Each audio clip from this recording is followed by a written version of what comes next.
duas décadas do século XXI estão informadas por três fatores fundamentais: a crise de 2008, a transferência da principal base produtiva industrial do mundo para a Ásia, em particularmente para a China, alterando a correlação de forças da geopolítica mundial, e a velocidade crescente da inovação tecnológica, mudando processos produtivos e alterando a forma como as classes trabalhadoras se inserem no processo produtivo.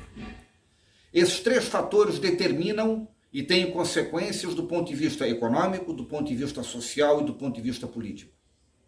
Para milhares de trabalhadores do setor industrial que perderam seus empregos, seja porque as suas indústrias foram transferidas para a China, seja porque mesmo quando elas permanecem no mesmo local, a partir da inovação tecnológica, elas pouparam trabalho em larga escala, para esses trabalhadores, o mundo de certezas e de segurança que eles herdaram por gerações, a ideia que saberes e conhecimentos consolidados no seu processo de formação com 20, 20 e poucos anos durariam para toda a vida e lhes garantiria subsistência, desaparecem. Profissões e saberes se tornam obsoletos numa velocidade crescente. Esse processo em si é um processo que traz uma enorme instabilidade e insegurança social. Isto combinado com a crise de 2008, que, via recessão, acelerou os processos, inclusive, de transferência industrial para países com vantagens comparativas, como foi o caso da China, seja por ter uma planificação central que se mostrou claramente superior do ponto de vista produtivo ao liberalismo dos países de Europa, Estados Unidos e da América do Sul, seja por ter uma escala de produção a partir do seu próprio mercado de consumo interno enorme, faz com que os grandes cinturões industriais da Europa, dos Estados Unidos e os polos industriais da América Latina tenham perdido enorme densidade. As consequências políticas e sociais são enormes. Quem cresce nesses setores e nessas áreas tem sido com frequência a extrema-direita e o fascismo. E a extrema-direita e o fascismo crescem porque apresentam uma resposta simples, porém equivocada, sobre a crise social e sobre as inseguranças que decorrem desses processos.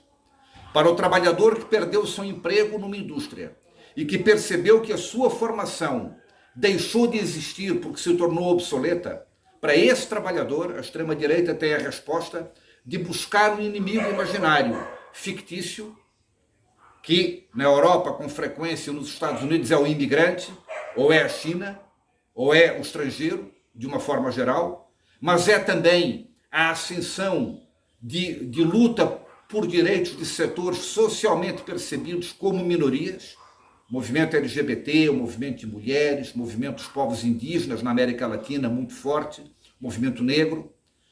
A ideia de responsabilizar determinados grupos sociais por esse processo é uma ideia que ganha atração enormes parcelas das classes trabalhadoras que de uma hora para outra perderam o seu sentido de pertencimento social, o seu sentido de pertencimento enquanto classe. Isso coloca desafios que a esquerda precisa enfrentar. O desafio é como se reconectar com essas parcelas das classes trabalhadoras que perderam identidade de classe porque a forma como ela se inseriu no processo produtivo não existe mais.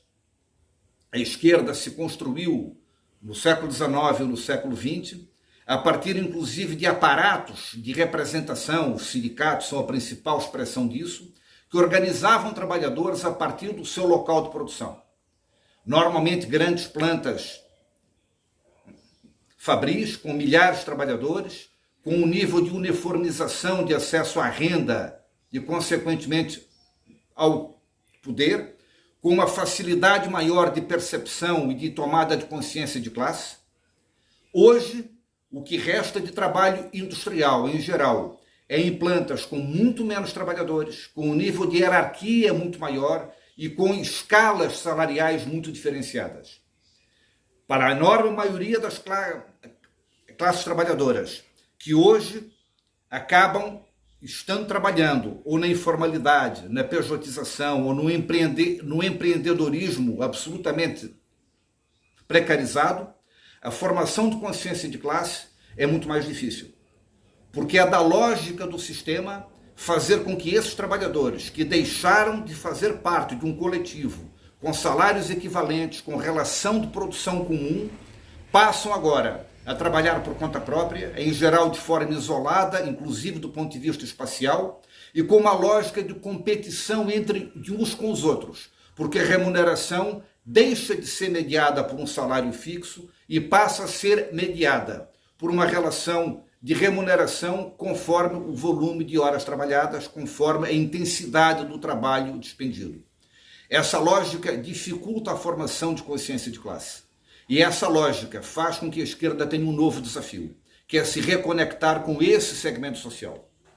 A crise de 2008 acelera os processos, porque junto com essas mudanças estruturais, vem também o desemprego conjuntural provocado pela crise. Esse processo explica a baixa reação que tivemos a partir de 2016 ao golpe parlamentar, explica a baixa reação que tivemos e a baixa capacidade de mobilização que tivemos no enfrentamento à reforma previdenciária e à reforma trabalhista. Esses processos têm consequências políticas. E não é à toa que tanto na França quanto nos Estados Unidos a extrema-direita cresce nos antigos cinturões industriais, mas aqui, no Brasil, Bolsonaro venceu, por exemplo, em todo o ABC. É um sintoma de que é necessário reconstruir as condições, os processos, os aparatos que possibilitem à esquerda dialogar com esses setores. O segundo elemento que temos que levar em conta é que esse processo de inovação tecnológica, que em si nada tem de novo, a tecnologia desde a primeira revolução industrial, ela poupa trabalho, mas nunca ocorreu na velocidade e na intensidade como vem ocorrendo hoje. Esse processo está chegando ao setor de serviços. Nós começamos a ter uma substituição de trabalho presencial por trabalho à distância. O comércio, que é o grande empregador, e a pandemia acelerou muito um processo que já vinha ocorrendo de forma lenta, migra cada vez mais para as plataformas online, que se criam novos empregos na área de logística e distribuição. Esses empregos são em menor número do que aqueles que são extinguidos no comércio físico, em lojas efetivas que existem nas ruas das nossas cidades. Esse processo atinge outro tipo de serviço, além do comércio. Atingirá a educação, atingirá os serviços médicos, que parte deles passarão a ser feitos de forma híbrida, online e presencial, reduzindo bastante a demanda por força de trabalho. Esse processo em si ele não é novo, mas esse processo, nesta velocidade, provoca rupturas sociais significativas e provoca situações de crise social e de perda de segurança em relação ao futuro. Isso é um terreno fértil para a extrema-direita e o fascismo, que normalmente apresenta falsas soluções, porém de fácil compreensão. A tarefa da esquerda é se reconectar com isso. As consequências que esse processo econômico e social vem tendo no mundo é que, à mesma medida em que diminui o sentido de pertencimento de classe, a partir da organização para os seus locais de trabalho, o ser humano continua buscando novas formas de pertencimento. E elas ocorrem, seja organizadas pela direita como organizadas pela esquerda. Cresce o nacionalismo, não mais o nacionalismo de caráter anticolonial ou anti-imperialista, mas o nacionalismo xenófobo, em geral voltado contra trabalhadores de fora. Cresce o fanatismo e o fundamentalismo religioso como espaço de pertencimento, e isso ocorre em diversas religiões, não é um fenômeno da religião cristã ou da religião muçulmana, esse é um fenômeno também global. E pela esquerda, crescem outros movimentos e outras formas de pertencimento. Os movimentos dos povos indígenas, o movimento negro, o movimento LGBT, o movimento de mulheres, os movimentos de lutas urbanas, que passam a cumprir um papel fundamental. A luta por moradia, a luta por transporte, a luta por saúde. O conflito que se organiza hoje no mundo ele é polarizado exatamente porque a crise ela facilita a apresentação pela extrema-direita de um pacote de soluções fictícias, de combate a inimigos imaginários e que opera no plano psicológico, na tentativa de responsabilizar não apenas o estrangeiro, e aí o recurso ao nacionalismo xenófobo, mas também as minorias sociais, os gays, as mulheres, os negros, a retórica em que o Estado só se preocupa com os índios, só se preocupa com as mulheres, só se preocupa com os negros, só se preocupa com os gays e não se preocupa com o trabalhador, que é a exploração do ressentimento que faz com que a extrema-direita viceje. Ela, porém, não tem resposta estrutural para isso, porque o programa dela, na essência, é o programa da burguesia nacional, é o grande programa liberal em curso. Setores da esquerda, inclusive do próprio PSOL, contestam a caracterização que fazemos do governo Bolsonaro como um governo neofascista e se apegam a uma ideia do programa de classe que os regimes fascistas dos anos 30, o nazifascismo dos anos 30 implementou, que se caracterizavam por um Estado forte e com peso na economia, que é a antítese daquilo que está em curso hoje. Está aí uma profunda incompreensão sobre o que seja o fascismo. O fascismo não é um programa econômico. O fascismo é um método. O fascismo é um método pelo qual a burguesia, em determinados períodos históricos, se utiliza para tomar o poder e exercer o poder. E o fascismo, nos anos 30, estava ligado ao programa que representava a elite da burguesia e agora ocorre da mesma forma. Só que esses programas mudaram, mas o método que caracteriza o fascismo é o mesmo. A partir de 2016, o Brasil vive um novo período político. O PSOL se constrói desde a sua fundação a partir de uma lógica de demarcação com PTs, com governos Lula e Dilma, a partir de uma crítica fundamentada e que mantemos de inúmeras escolhas tomadas pelos governos Lula e Dilma. Mas a partir de 2016 o período político muda, com a derrubada do governo Dilma por uma alternativa à direita, que representa uma agenda neoliberal radical, aprofundada em 2018 com a vitória de Bolsonaro e, portanto, a entronização dos métodos fascistas de exercício do poder político. O período em que vivemos mudou. E esse período faz com que o PSOL não possa mais priorizar na sua ação política a demarcação com outros setores do campo da esquerda. A nossa prioridade é a confrontação com Bolsonaro e com a agenda neoliberal. Esse é o centro da nossa ação política. O PSOL tomou essa decisão em 2016 ao se contrapor ao golpe que derrubou Dilma. O PSOL tem buscado agir em frente única com todos os partidos da esquerda e centro-esquerda, tanto na construção de uma alternativa programática que recoloca a centralidade do Estado para garantir a retomada do crescimento econômico com geração de trabalho, que não necessariamente será de emprego, mas geração de trabalho, porque isso é fundamental para melhorar a correlação de forças entre capital e trabalho e, consequentemente, aumentar o poder de barganha das classes trabalhadoras de uma forma geral.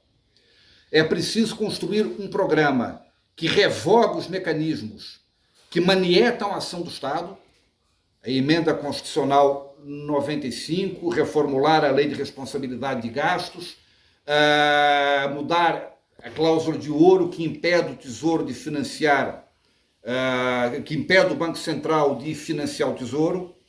Nós precisamos tomar iniciativas que revertam boa parte daquilo que foi feito nos últimos anos.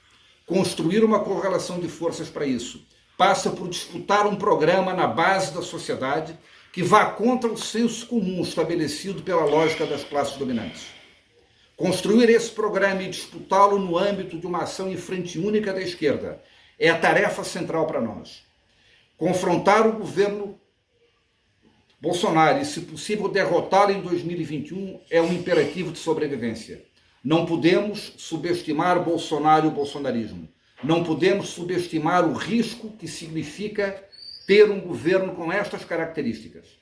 Não podemos subestimar a ameaça que significa, nem o poder que alguém que controla os aparelhos de Estado tem para reverter situações de baixa popularidade que podem ser circunstanciais, podem ser superadas num horizonte de 6, 8, 10 meses. Subestimar Bolsonaro, achar que ele naturalmente cairá de madura em 2022 é um equívoco. Derrotá-lo passa por uma ação contundente agora de enfrentamento, que se no limite não conseguir levar a uma situação de impeachment, poderá ter como consequência colocar Bolsonaro de tal forma fragilizado em 2022 que aí sim seja mais fácil derrotá-lo nas urnas. A tese PSOL Popular defende que nós precisamos ter um partido capacitado a cumprir essas tarefas. E esse partido tem que ser um partido que radicaliza a sua democracia interna. Um partido que usa os mecanismos digitais, os mecanismos que a tecnologia nos oferece hoje para horizontalizar as decisões, para viabilizar o processo de participação, porque o filiado e o militante que se sente fazendo parte do partido, cuja voz é escutada, cuja opinião é levada em conta e cuja opinião é demandada na tomada de decisões, será certamente um filiado mais capacitado a levar adiante a política do partido. Precisamos de um partido com estas características, porque isto são características de um partido de massas, que não poderá continuar sendo apenas uma federação de correntes políticas organizadas. O partido é cada vez mais um partido com expressão de massas e, para isso, precisa ter uma organicidade que leve isso em conta e cujas direções expressem isso e se comportem enquanto tal.